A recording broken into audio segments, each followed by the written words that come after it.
And now, Grizzly News Zoom Norms Edition. As we do virtual learning this year, it's important to check your chat often because your teachers may be talking to you. Remember to mute yourself if you're not talking.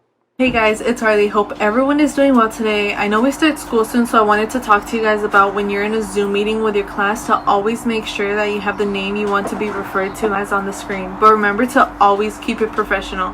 Also, feel free to include the pronouns so that we all know what to refer you as in the most kind and respectable way possible. Hey Grizzlies, it's one of your 11th grade reps, Sam here.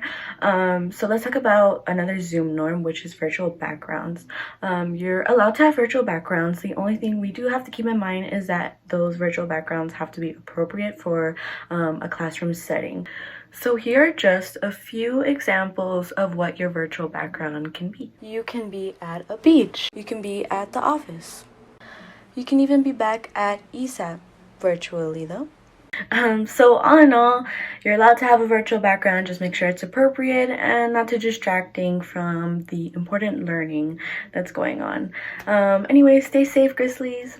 All right, class. Welcome to art class, where we're going to learn about paintings and colors and people who paint paintings. And all right, Mike, you think putting your pen in your nose is more important than paying attention during art class? Can you tell me what color red is? What color is the color red? 2.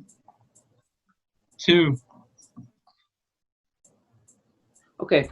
Bella, can you tell me what class we're in? Chicken. All right. This is exactly why. Look, he's biting on stuff. He's biting on. No. This is exactly why you have to pay attention in your Zoom classes, because then you miss important information. He couldn't even answer what color the red. Red is a color. Red is red.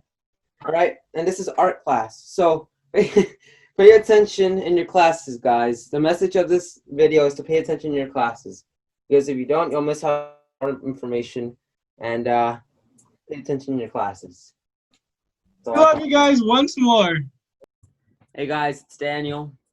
Mike. And Bella. And we are going to tell you about what's appropriate and what's not appropriate for our Zoom calls for the upcoming 2020 school year. Can we wear pajamas? So as you can see, Bella's wearing some really funny and cool pajamas, but unfortunately, pajama and clothing with inappropriate images or references, shouldn't be worn during Zoom calls. And, you're really just going to have to wear something a bit more professional. On the topic of professionalism, would a suit be allowed? A suit's pretty professional. I don't mean a suit when I say that professional, but I just mean something like this. Like this would be fine. Just a plain white shirt. And if you wanted to wear a suit, I guess you could. It's really unnecessary, but knock yourself out if you want to.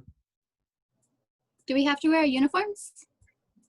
Uniforms. Mike's wearing his uniform, exactly like that. So if you want to wear your uniforms, you can. Just like Mike is, but again, it's not exactly necessary. What is appropriate for our Zoom classes is really to follow the same guidelines that were set to school for casual dress, for example, on Fridays, where you could wear hoodies. Just make sure you keep them down and, keep your faces uncovered on Zoom calls, and just follow the same guidelines that you would at school. Well, if you guys have any more questions, don't hesitate to ask student government or even emailing an admin. Yeah, so thanks for watching. We love you. Hey everybody, so just a couple more norms to finish us off. So one, just remember to try to keep your videos on. I know sometimes there might be something that comes up, but overall, the classes are going to go a lot better if everyone has their cameras on. It's a lot easier to just communicate and make this feel as normal as possible. Also, waiting to speak. So it's very easy to talk over people on Zoom. I would know this because I'm talkative and I accidentally do it constantly. So just try to, when you're done talking, like pause, let there be little pauses in between when people are speaking. It'll just reduce the amount of talking over each other.